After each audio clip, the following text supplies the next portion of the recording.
देखिए, हमारी पार्टी जो है स्वतंत्र है। कुछ ऐसी राजनीतिक मजबूरियां उस समय हुई, ये हम अपने भतीजे की गलती मानता हूं कि अगर तेजस्वी यादव जो है, जैसे सीटों का जब वितरण हो रहा था मौर्य होटल में, अगर उन्होंने जैसे कह दिया कि कांग्रेस को 70 सीट हम दे रहे हैं, सीपीआई को 16 सीट दे रहे हैं, 9 सीट सीपीएम को दे रहे हैं, माले को इतनी सीट दे रहे हैं, और सनाफ मल्ला मुकेश सहनी से कहा जा रहा है कि 2 दिन के बाद हम बताएंगे। और जो पहले चरण का जो चुनाव बिहार का था, ये पश्चिमी बिहार का, और उसके नामांकन की डेट 2 दिन के बाद लास्ट थी। तो सनाफ मल्ला के सामने मजबूरी हुई, उन्होंने कहा कि हम 150 सीटों पर चुनाव लड़ाएंगे, और राजग के लोगों ने उनके यहाँ प्रस्ताव भेजा, 11 सीट दिए, और हमारी पार्टी जो है नाव चुनाव चिन्ह पर जो है 11 जगह लड़ा और 4 जगह विजय मिली। और हमारे सनाफ मल्ला मुकेश सहनी जी एमएलसी हैं और बिहार सरकार में कैबिनेट स्तर के पशुधन और संसाधन मंत्री हैं। तो ये कोई जरूरी नहीं है। जब हमारा नेता खुलेआम कह रहा है कि आरक्षण नहीं तो गठबंधन नहीं, अगर आरक्षण कब, वादा अब नहीं चलेगा, वादा बहुत कर लिए। मैं बता दूं कि भारतीय जनता पार्टी ने हमारे समाज से 2012 के चुनाव घोषणा पत्र में, भारतीय जनता पार्टी ने जब उत्तर प्रदेश का चुनाव हो रहा था, उन्होंने संकल्प लिया था, ये भाजपा दृष्टिपत्र में भी उल्लेख किया था कि अगर कभी हमारी सरकार बनेगी, निषाद समाज ने राम की नैया को पार लगाने का काम किया, राम का वनगमन के समय जो है कि मदद पहुंचाने का काम किया था, हमारी सरकार बनेगी तो निषाद मल्ला केवट बिन धीवर कहार गुड़िया तुरहा बाथम माझी रायकवार चाई तीयर के साथ साथ लोनिया को गोले ठाकुर को प्रजापति को भर को और बंजारा और बिहार जाति को हम अनुसूचित जाति का दर्जा देंगे। 5 अक्टूबर 2012 को दिल्ली के मावलंकर ऑडिटोरियम में भाजपा के तत्कालीन राष्ट्रीय अध्यक्ष नितिन गडकरी जी और दिवंगत सुषमा स्वराज जी ने पूरे देश के निषाद मछुआरा समाज के प्रतिनिधि विभिन्न संगठनों के वहां जुटे हुए थे। नितिन गडकरी जी, सुषमा स्वराज जी ने फिशरमैन विजन डॉक्यूमेंट्स मछुआरा दृष्टि पत्र जारी करते हुए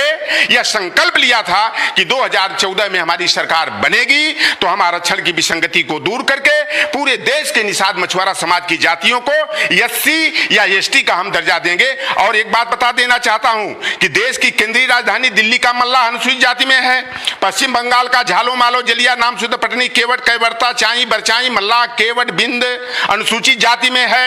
और हमारा बेटी रोटी का रिश्ता बिहार के लोगों का, झारखंड का, यूपी का, दिल्ली वाले में भी होता है और पश्चिम बंगाल वाले में होता है। तो जब भाई हमारा बेटी रोटी का रिश्ता होता है, हमारा खान पान रहन सहन सारे सिस्टम जो हैं एक हैं, तो भाई जब पश्चिम बंगाल का मल्ला केवट बिंद अनुसूचित जाति में है तो उत्तर प्रदेश बिहार झारखंड का मल्ला केवट बिंद अनुसूचित जाति में क्यों नहीं? उत्तर प्रदेश में एक हमारी जाति है, 8 जातियां अनुसूचित जाति में शामिल है जो मछुआ समुदाय की है, मझवार बेलदार तुरैया गोड़ खरवार खैराहा खोरोट पनिका। और जाटव जाति है जिसे चमार हमारे पूर्वांचल में बोला जाता है, उसकी 24 उपजातियां जाटव जाटवी अहिरवार दबकर मोची कुरिल रायगर आदि धर्मी रमदसिया शिवदसिया नीम पिपैल करदम दोहरा दोहरे दोहर उतरहा दक्षिणहा अहिरवार शंखवार और धुसिया झुसिया को अगर जाटव और चमार का प्रमाण पत्र मिलता है तो उत्तर प्रदेश के अनुसूचित जाति की सूची में शामिल मझवार जाति है, जिसे सेंसस ऑफ इंडिया में परिभाषित करते हुए उसकी जेनेरिक कास्ट सिनोनिम्स और सबकास्ट के रूप में माझी मल्ला केवट का राजगोण गोण मझवार बुजाबिर का उल्लेख है। तो जब चमार की सारी पर्यायवाची जातियों को उन्हें चमार और जाटव का प्रमाण पत्र मिलता है तो माझी मल्ला केवट बिंद को, राजगौण को मझवार का प्रमाण पत्र मिलना चाहिए, ये हम लोगों की मांग है। अलग सबसे हट के लड़ाई है जी, तो लोग इसकी बात नहीं करता, कोई पॉलिटिकल पार्टी इसकी बात नहीं जी। क्या लगता है बिहार से कुछ बदलेगा और उत्तर प्रदेश तक वो आएगा? जिससे मुकेश सहनी दिल्ली गए और कहा जा रहा है अपने नेताओं में लालू जी से कुछ भेंट करेंगे जी। तो लगता है कि बदलाव होगा बिहार से? देखिए, राजनीति में कोई चीज निश्चित नहीं होता है,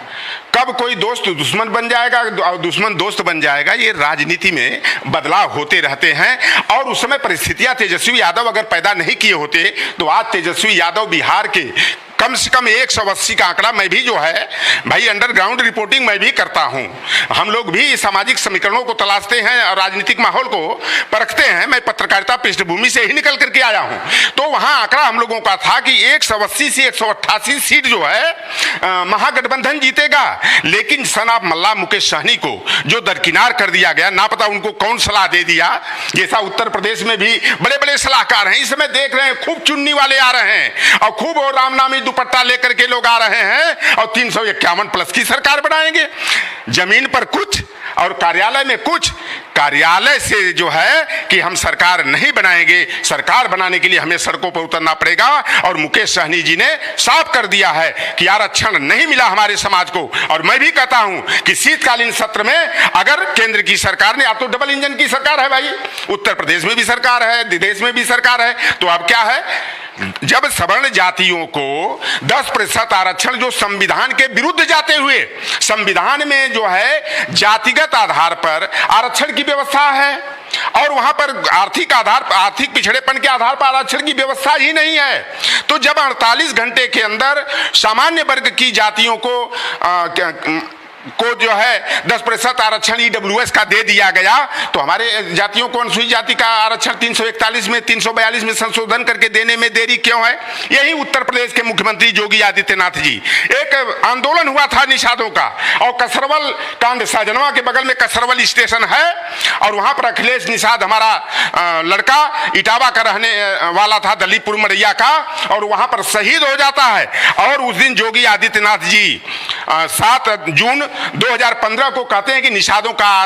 आरक्षण आंदोलन उचित है। 3 जुलाई 2015 को निषाद मछुआरा समाज का सम्मेलन था गोरखपुर में, जिसमें मुख्य अतिथि के रूप में उपस्थित थे। उन्होंने कहा कि अब भारतीय जनता पार्टी निषाद मछुआरों के मान सम्मान, अधिकार और आरक्षण की लड़ाई लड़ेगी। लेकिन हमारा 17 जातियों को न्यायालय ने निर्णय दे दिया कि इन्हें प्रमाण पत्र निर्गत किया जाए, 2017 की बात है। और योगी सरकार बनी, उस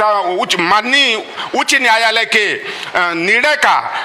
अनुपालन न करते हुए नए सिरे से शासनादेश जारी करा करके अपने ही कार्यकर्ता गोरख प्रसाद से स्टे कराने का काम किए, और जो प्रस्ताव हमारा केंद्र सरकार के पास विचाराधीन था उस प्रस्ताव को वापस मंगाकर निरस्त करने का काम किया, शून्यता की स्थिति में पहुंचाने का काम किया। तो यह निषाद समाज बार बार जो है ना, कहा जाता है ना कि काठ की हाड़ी बार बार नहीं चढ़ती है। अब वादे पर हमारा विश्वास नहीं है, हमें काम चाहिए, आरक्षण का हक और अधिकार चाहिए। और वर्तमान में हमारा बालू मोरंग खनन का, मत्स्य पालन का धंधा पेशा हमारे समाज को मिलता था। बोगड़ा जी मुख्यमंत्री थे तब भी मिलता था, बीपी सिंह जी मुख्यमंत्री थे तब भी मिलता था, और माननीय नेताजी मुलायम सिंह यादव जी 1994-95 में शासनादेश किए कि स्थानीय निषाद मछुआरों को उनकी मजदूरी सहकारी समितियों को बालू मोरंग खनन और मत्स्य पालन का अधिकार दिया जाएगा।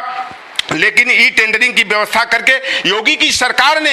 हमारे बालू मोरंग खनन के धंधे को छीन लिया, और वर्तमान में मत्स्य पालन का काम जो है हमारे समाज को पट्टा नहीं मिल रहा है। पट्टा किसी गरीब गुरबा के नाम से मिल भी गया तो उसका अधिकार सामंती के हाथ में है। मत्स्य माफिया, बालू माफिया, तालाब माफिया जो है कि हमारे अधिकारों को छीनकर हमारे समाज को बेकारी और बदहाली की स्थिति में पहुंचा दिया गया है।